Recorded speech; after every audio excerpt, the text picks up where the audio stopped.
Good morning. My name is Stephanie Webb, and in this presentation I will be discussing professional socialisation in paramedic practice. In particular, I will be reflecting on the relevance of professional socialisation to my future as a professional paramedic. Professional socialisation is defined as the process by which people obtain the values, attitudes, knowledge, and culture of a profession. There are a number of different theories and models of professional socialisation. However, this presentation will focus on a four-stage model created in a study by Devenish, Clark, and Fleming in 2016.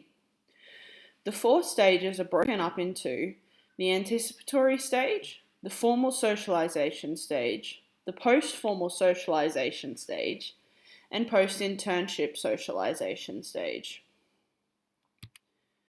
The first phase, the anticipatory phase, focuses on the preconceptions formed about the profession during childhood and early adulthood. This is broken down into ages 16 and below and greater than 16 years.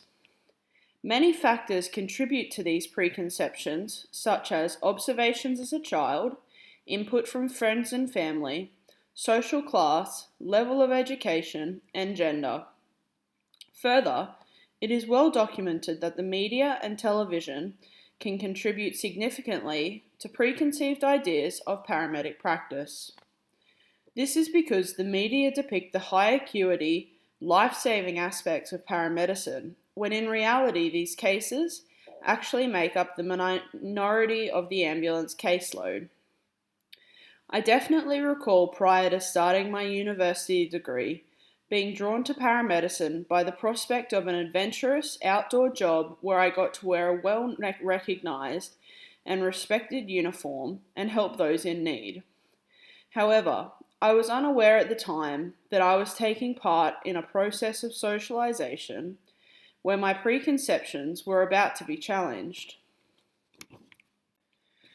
The formal socialization phase begins at the commencement of tertiary studies. However, paramedic training has not always been completed through a tertiary institution. Over the last 2 decades, Australia has evolved from training their paramedics in an in-house diploma to a bachelor degree program. The commencement of the bachelor degree in 1994 and the requirement of students to complete a minimum 3-year degree has been an important step towards the professionalisation of paramedicine. Another important step was the recognition of paramedicine as a nationally regulated health profession in November of 2018. This further developed paramedicine as a profession and contributed to the formal socialisation of paramedic students.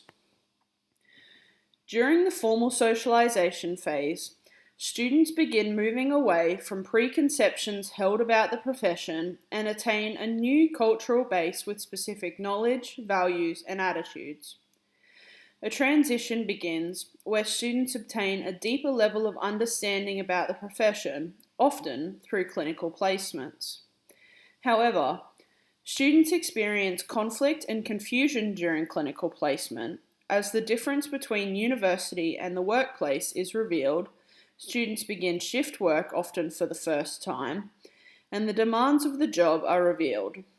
Reflecting on my time out on clinical placement, I definitely recall gaining a greater understanding for the reality of the job as a paramedic. I came to understand that the job was not all lights and sirens, as had been previously assumed, and that most of the caseload was low acuity. I was also surprised by how much downtime there is in the job, such as waiting at hospitals, completing paperwork, and cleaning. Another aspect of placement that helped me begin to understand the demands and reality of the profession was observing and communicating with my clinical mentors. Carver and Lazarsfeld-Jensen state in their 2018 study that mentors play an integral role in the professional socialization of students and new employees and are important role models of professional behaviours and being an empathetic healthcare provider. I definitely found this to be true as I gained integral information and support from my mentors during and even post my clinical placements. I was fortunate to not experience the stigmatization that some students do and had skilled and empathetic paramedics who were always willing to help me learn and understand the role of a paramedic better. Upon observing my clinical mentors and other paramedics during jobs and even in the downtime of the role, I have definitely witnessed skills and attitudes that I would like to implement in my own professional practice, and some that I would prefer not to. The reality of the job became clear as I was exposed to challenging cases for the first time and had to learn how to manage my own well-being whilst being on the front line caring for others. I came back to university post-placement with a fresh understanding of the role and responsibilities of a paramedic and began an information-seeking process to better understand the aspects that had challenged my preconceptions.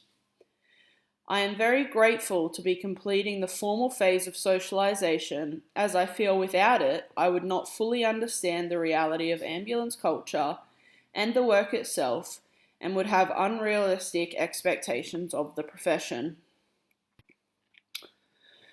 Post-formal socialization begins when university students transition to being new graduate paramedics.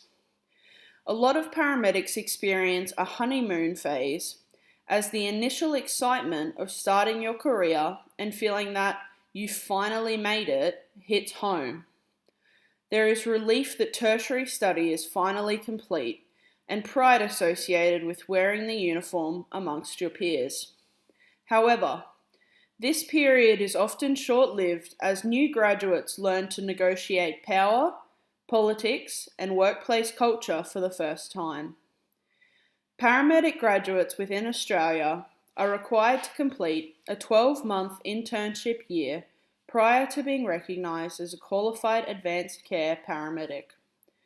This can be a challenging period for new graduates as the reality of the job, or reality shock, sets in.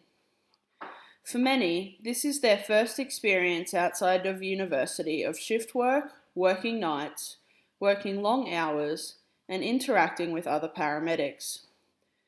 There is also often a gap between what has been learned at university and the practical aspect of the job. Graduates begin to realise that every case is unique and that not all situations pan out as a scenario would at university. As a student, I am yet to complete this stage of socialisation. However, I can appreciate its importance to professional growth and understanding the job expectations and reality. I look forward to the opportunity to enter into this phase of socialisation. The final stage of professional socialisation, according to this model, is the post-internship phase. It encompasses the transition of a graduate paramedic to being fully qualified. After new graduates complete their 12-month internship year, they receive epaulets to show and allow them to be recognised as fully qualified paramedics. It is not uncommon for paramedics encountering this stage to experience a second honeymoon period as they transition. This is because this transition is often accompanied by increased respect and acceptance from peers and hospital staff. However, this period is also short-lived as the reality of being the senior clinician and having to contend with added responsibilities in the ambulance becomes real. Further, fully qualified paramedics will often be expected to mentor students on clinical placement. Wontongcam and Brewster comment in their 2017 study that the preceptor role is multifaceted and complex because he or she must align responsibilities for patient care with facilitation of student learning. It is therefore unsurprising that this can be a challenging prospect for new graduates who have only just become fully qualified. Studying and increasing my knowledge of professional socialization has allowed me to have a greater understanding of this concept and all it encompasses. I now recognise that I am partaking in a process of 4 stages as discussed in this presentation. Firstly, researching the anticipatory stage has taught me how my childhood and adolescence contributed to me becoming a paramedic student. Secondly, the formal phase has opened my eyes to how to be a quality paramedic and the reality of the profession. I particularly appreciate the support, learning and encouragement that I have received from my mentors and trainers on placement. I look forward to the opportunity to participate in the post-formal and post-internship stages as I continue my journey to becoming a fully qualified and skilled paramedic professional.